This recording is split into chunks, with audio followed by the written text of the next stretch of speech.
Hello दोस्तों, कैसे हो आप लोग। आशा करता हूँ कि आप लोग ठीक होंगे। जैसा कि आप सभी जानते हैं, बीपीएससी के माध्यम से टीआरई 4 का बहाली होना है। ऐसे में आप सब लोग बहुत ही अच्छे तरीके से अपनी तैयारी को आगे बढ़ा रहे होंगे। इस सिलसिला को जारी रखते हैं जिसमें 18,000 क्वेश्चन सीरीज की बात कही गई है। उसमें हम एक सेट को आज लिए हैं जो बीपीएससी के माध्यम से टीचर भर्ती परीक्षा का आयोजन जो 11/4/1999 में हुआ था, उसमें जो सामान्य अध्ययन के प्रश्न पूछे थे उस सारे प्रश्न को हम लोग इस वीडियो में कवर करेंगे। और आप ज़रूर इस प्रश्न को देखें क्योंकि आप शिक्षक भर्ती परीक्षा लिखने वाले हैं। ऐसे में आप सभी के लिए यह जो सेशन है बहुत ही महत्वपूर्ण बनता है। आप लोग ज़रूर इसको क्वेश्चन को देखें। चलिए शुरू करते हैं। जो बीपीएससी ने 1999 में शिक्षक भर्ती परीक्षा में क्वेश्चन पूछा था, उस क्वेश्चन को हम देखते हैं कि इस तरह का प्रश्न आए थे। सम्राट अशोक ने किस धर्म को अपनाया था? तो बौद्ध धर्म को। कौटिल्य ने किसकी रचना की थी? अर्थशास्त्र की। ख्वाजा मोइनुद्दीन चिश्ती की दरगाह कहाँ स्थित है? अजमेर। अमीर खुसरो किसके शेष थे? शेख निजामुद्दीन औलिया। दिल्ली के लाल किले का निर्माण किसने करवाया? शाहजहां ने। सर सैयद अहमद खां किसके संस्थापक थे? अलीगढ़ मुस्लिम विश्वविद्यालय के। दिल्ली के अंतिम मुगल बादशाह कौन थे? बहादुर शाह जफर। कस्तूरबा गांधी किनकी धर्मपत्नी थी? महात्मा गांधी की। तो आपने यह स्क्रीन पे देखा जो द्वितीय प्राथमिक शिक्षक पीटी परीक्षा 11/4/1999 में पूछा गया प्रश्न है। आप सभी के लिए यह प्रश्न बहुत ही इम्पोर्टेंट बनता है क्योंकि हमारा जो सेट है उसी हिसाब से इसमें पीवाईक्यू क्वेश्चन को रखा गया है। आप सब देख लें, यहाँ पे जो डेट गिवन है वो एक्चुअल और रियल क्वेश्चन है ये सभी। तो आप लोग ज़रूर इस क्वेश्चन को देखें, याद करें। जो नहीं क्वेश्चन उसको कहीं पे लिख लें ताकि आपको आने वाला जो सेशन है, जो सेट है, उसमें आप मिस न कर पाएँ। यहाँ पे देखेंगे प्लासी का युद्ध कब हुआ था? 1757 में। भारत को स्वतंत्रता कब प्राप्त हुई थी? 15 अगस्त 1947 में। आप कहेंगे बहुत इजी क्वेश्चन है, लेकिन उस समय के लिए यह क्वेश्चन बहुत ही टफ रहा होगा क्योंकि जिस समय हम बात कर रहे हैं 1999 की, आज से 26 साल पहले, तो उस समय कंपटीशन बुक और मोबाइल बहुत न के बराबर था, तो ज्ञान का सोर्स पुस्तक ही था। तो ऐसे में इस तरह के क्वेश्चन पूछे जा रहे थे, लेकिन कहीं ना कहीं ये सवेरे क्वेश्चन हमारे आज को भी देखने को मिलते हैं। जो 71वीं बीपीएससी पीटी परीक्षा हुआ था, अगर उसका समान अध्ययन पोर्शन आप देखेंगे तो जिसने भी सार संग्रह अच्छे से पढ़ लिया होगा उसका एक भी प्रश्न नहीं छूटा होगा। तो ऐसे में सार संग्रह क्वेश्चन का जो सीरीज 18,000 है वो बहुत ही महत्वपूर्ण है।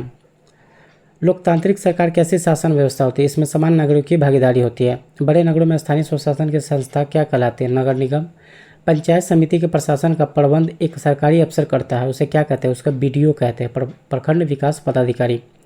भारतीय संविधान के जनक कौन है? डॉक्टर भीमराव अंबेडकर।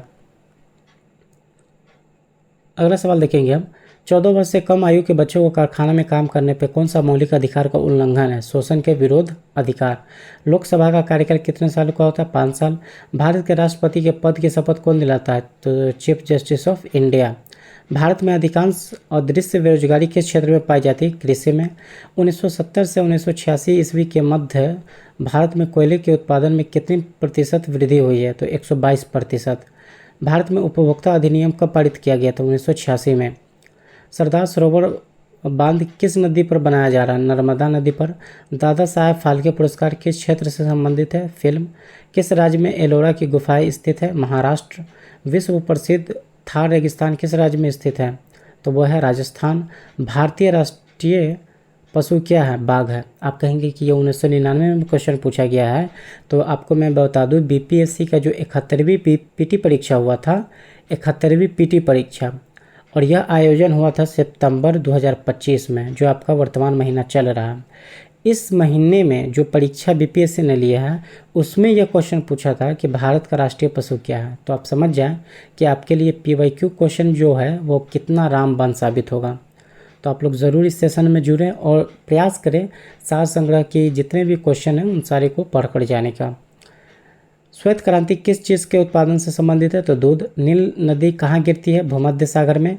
कोचीन किस लिए प्रसिद्ध है? जहाज के निर्माण के लिए। काला सागर किस देश के दक्षिण में स्थित है? तो रूस।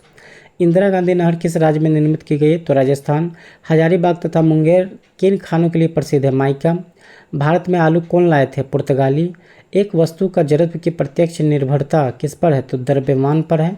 एक वस्तु का अधिकतम वजन कहाँ होता है? तो पृथ्वी के ध्रुव पर।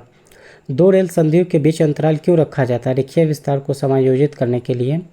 कई वस्तुएं अधिक निम्न ताप क्रम पर अपने वैद्युतीय प्रतिरोध खो बैठते हैं, इन वस्तुओं को क्या कहते हैं? अतिचालक। यदि किसी तत्व में विद्युत धारा को दोगुना किया जाता है तो उससे उत्पादित ऊष्मा कितनी होगी? चौगुना होगा। कितनी होगी? चौगुना होगा। अब हम बात करते हैं कि कौन सा कण एक परमाणु के द्रव्यमान को निर्धारित करता है? न्यूट्रॉन और प्रोटॉन। नाभिकीय रिएक्टर में भारी जल का प्रयोग क्यों होता है? द्रुत न्यूट्रॉनों की गति को कम करने के लिए। पृथ्वी की प्रॉपर्टी में सबसे बहुमूल्य तत्व क्या है? ऑक्सीजन है। न्यूट्रॉन की खोज करने वाले कौन थे? James Chadwick. तत्वों जिनमें विभिन्न नाभिकीय आवेश है परंतु समान द्रव्यमान संख्या, उसे क्या कहते हैं? समभारी कहते हैं। क्या कहते हैं? समभारी कहते हैं। केंद्रक का इसके न्यूक्लियन से गठन में क्या होता है? तो द्रव्यमान में घटाव। क्या होता है? द्रव्यमान में घटाव। ऑक्जेलिक अम्ल घोल के विरुद्ध कास्टिक सोडा घोल के अनुपात के लिए अच्छा सूचक है, तो वो है फेनोल्फथेलिन। यदि एक लोह तार को कॉपर सल्फेट के घोल में रखा जाता है तो क्या होगा? तांबा अवक्षेपित होगा। जल के स्वस्थानांक को किस तापक्रम के रूप में परिभाषित किया जाता है? जल का वाष्प दाब वायुमंडलीय दाब के बराबर है। जब किसी घोल को एक अर्ध परागर्म द्वारा उसके विलायक से पृथक किया जाता है तो इस घटना को क्या कहते हैं? प्रसरण कहते हैं। जल स्नेह क्लोराइड के किस रूप में जाना जाता है? द्रव स्नेही के रूप में। पुरातात्विक खोज को दिनांकित करने में कौन सा तत्व समस्थानिक का प्रयोग होता है? तो वो है कार्बन। हीरा क्या है? शुद्ध कार्बन है। हीरा क्या है? शुद्ध कार्बन है। इलेक्ट्रॉन का हानि उपचयन। एक सेल के एनोड पर जो परक्रम होता है उसे क्या कहते हैं? तो उसे उपचयन कहते हैं। क्या कहते हैं? उपचयन कहते हैं। नाइट्रोजन का स्थिरीकरण करने में समर्थ एक मुक्त जीवित जीवाणु कौन है? तो वो है अजोटोबैक्टर है। अजोटोबैक्टर। फफूंदी में संचित खाद्य पदार्थ क्या है? तो ग्लाइकोजन एवं तेल की गोलिका। अफीम कहाँ से पाया जाता है? तो पापावर सोमनीफेरम से। प्रकाश संश्लेषण में पहला सोपान क्या है? जल का प्रकाश अपघटन।